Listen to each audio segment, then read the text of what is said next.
कक्षा 8 के इस हिंदी व्याकरण की अनुपम श्रृंखला नंबर 10 में मैं श्रवण कुमार यादव, मेरे प्रिय शिष्यगण, आपका आपके परिवार का मैं दिल की अतल गहराइयों से हार्दिक अभिनंदन करता हूं और उस परम पिता परमेश्वर से प्रार्थना करता हूं कि आप जहां भी होंगे, जैसे भी होंगे, स्वस्थ होंगे, सुरक्षित होंगे। आज का थाट आपके नाम है। किसी की बातों को सुनना उतना ही सरल है जैसे कि मिट्टी उठाकर मिट्टी से मिट्टी पर मिट्टी लिखना, और किसी की बातों पर अमल करना उतना ही कठिन है जैसे कि पानी से पानी पर पानी लिखना। आइए दोस्तों, तो थाट का भावार्थ है कि हम जो पढ़ाते हैं उसको सुनना बड़ा सरल है, लेकिन उस पर अमल करना, उसको समझना थोड़ा कठिन है। तो आइए, इसके पहले मैं आपको बताया था पाठ नंबर 9 में संकर शब्द के बारे में। आज हम बताएंगे रचना या बनावट के आधार पर हिंदी भाषा में शब्दों की रचना मुख्यतः तीन रूपों में हुई है। रचना के आधार पर शब्दों के तीन रूप हैं। रचना के आधार पर शब्दों के तीन रूप हैं। पहला है रूढ़ शब्द, और दूसरा है यौगिक शब्द, और तीसरा है योग रूढ़ शब्द। आइए सबसे पहले हम जानते हैं रूढ़ शब्द के बारे में। रूढ़ शब्द किसे कहते हैं?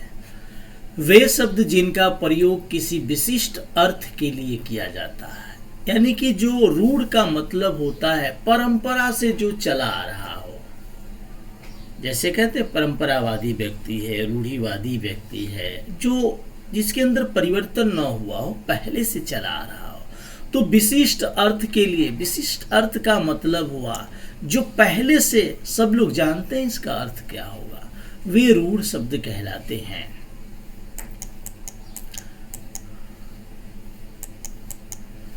इन शब्दों का कोई दूसरा अर्थ नहीं होता है तथा टुकड़े करने पर भी इनका कोई स्वतंत्र अर्थ नहीं निकलता है।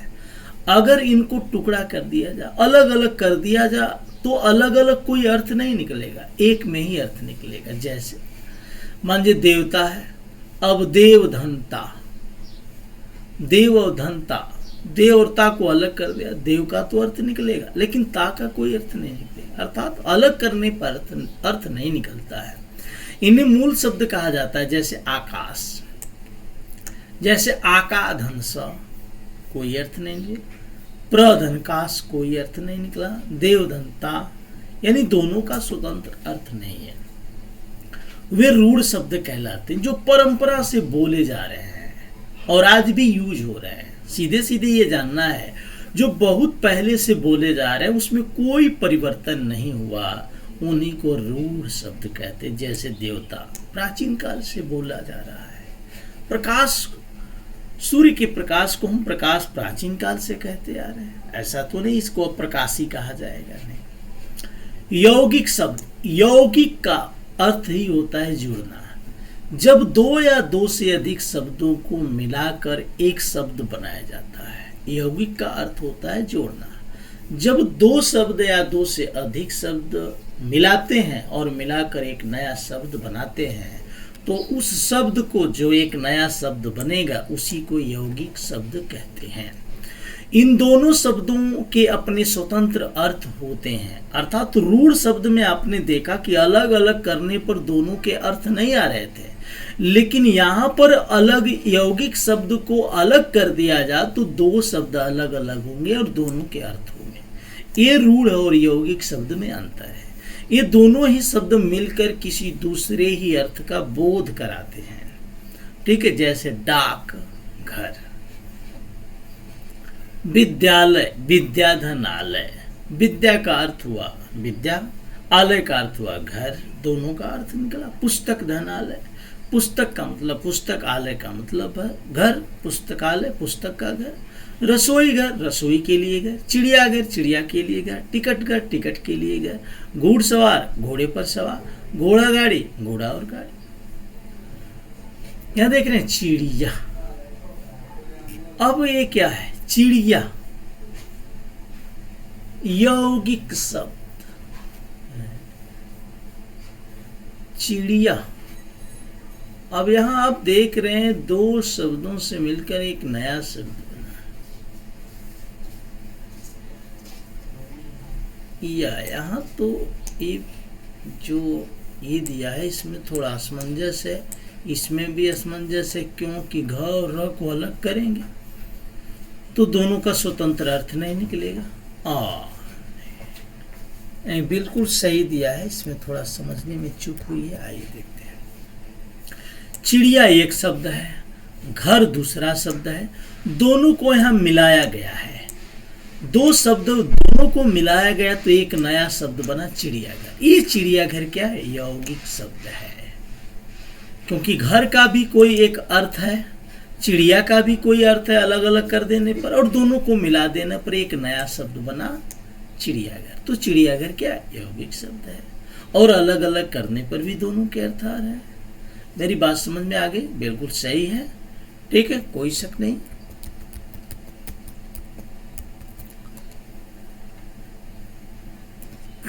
एक और दिया है घोड़ा गाड़ी। घोड़ा और गाड़ी दोनों को मिला दिया गया यहाँ पर, तो क्या बना? घोड़ा गाड़ी एक नया शब्द बना। तो घोड़ा गाड़ी क्या है? यौगिक शब्द है, और ये दो शब्दों से मिलकर बना हुआ है, और दोनों का अलग अलग अर्थ है। आइए अब योग रूढ़ जानते हैं। अगर रूढ़ है आपको समझ में आया होगा तो योग रूढ़ भी समझ में आएगा। वे शब्द जो दो भिन्न भिन्न अर्थों वाले शब्दों से मिलकर बनते हैं, यानी योग रूढ़ में दो अलग अलग अर्थ वाले शब्द होते हैं, किंतु किसी एक के लिए प्रयुक्त किए जाते हैं, योग रूढ़ शब्द कहलाते हैं। यानी दोनों मिलते हैं तो किसी एक के लिए यूज किए जाते हैं। ये दोनों ही शब्द अपने स्वतंत्र अर्थ को व्यक्त करते हुए एक नवीन शब्द को उत्पन्न करते हैं। दोनों शब्द स्वतंत्र अर्थ देते हैं लेकिन एक नया शब्द को भी पैदा करते हैं, परंतु कुछ समय पश्चात ये शब्द किसी एक के लिए रूढ़ हो जाते हैं। परंतु रूढ़ और योग रूढ़ में अंतर ये है, रूढ़ का मतलब एक ही शब्द जो प्राचीन काल से बोला जा रहा हो, अलग अलग करने पर दोनों के स्वतंत्र अर्थ नहीं निकलेंगे। योग रूढ़ का मतलब दो भिन्न अर्थ वाले शब्द जब एक में मिलते हैं तो वह शब्द योग रूढ़ कहलाता है, लेकिन दोनों का स्वतंत्र अर्थ होता है, एक नया शब्द पैदा करते हैं, लेकिन कुछ समय के बाद किसी एक के लिए ये रूढ़ हो जाते हैं, किसी एक के लिए बोला जाता है। जैसे हिमालय, हिमधनालय, यौगिक की तरह ये जुड़ रहे हैं, लेकिन किसी एक के लिए, पर्वत के लिए। हिमालय किसके लिए यूज किया जा रहा है? पर्वत के लिए, ठीक है। दशानन रावण के लिए, नीलकंठ शिव के लिए, लंबादन उदर गणेश के लिए, जलज जल माने जल, ज माने कीचड़, ठीक है, कमल के लिए, चतुर्भुज चार भुजाएं विष्णु के लिए। ये जो दो शब्द हैं, दो शब्द मिल रहे हैं और मिलकर एक नया अर्थ बना रहे हैं। दोनों को अलग अलग करने पर दोनों के अलग अलग अर्थ हैं, लेकिन अंतर इतना है किसी एक के लिए यूज किए जाते हैं। यानी योग रूढ़, योग तो हुआ लेकिन रूढ़ हो गए किसी एक के लिए, ठीक है। जैसे चतु धनभुज, चतुर्भुज, चतुर विसर्ग संधि में हमने बताया था, आधा र की जगह विसर्ग लगता है और विसर्ग की जगह आधा र लगता है। तो चतु धनभुज, चतुर्भुज भगवान विष्णु के लिए, ठीक है, रूढ़ हो गया है। दस धन आनंद, दशानन रावण के लिए। तो आज बस इतना ही। नेक्स्ट वीडियो में हम बताएंगे प्रयोग के आधार पर शब्द के भेद जो विकारी अविकारी हैं। आज का आपका जो आपके लिए होमवर्क है वह है, आइए लास्ट में चलते हैं, जो क्वेश्चन है उसको देखते हैं। उत्पत्ति के आधार पर शब्दों के कितने भेद हैं, उदाहरण सहित बताइए। ये तो आप जान चुके हैं, अनेकार्थी शब्द तो भी जब पढ़ाएंगे तब आपको देंगे। आज का होमवर्क है क्वेश्चन नंबर 2, आप कॉपी में फिल करेंगे, ठीक है। लेकिन इसको भी तो पूरी तरह से नहीं बताया गया।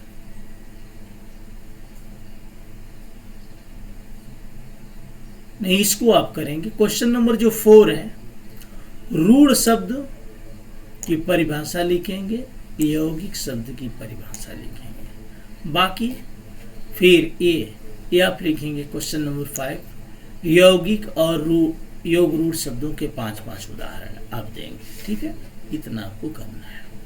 ठीक है, तो आज की वीडियो आपको कैसी लगी? हिंदी व्याकरण की अनुपम श्रृंखला में अभी बहुत कुछ बाकी है। वक्त है आपसे विदा लेने का। जय हिंद, जय भारत।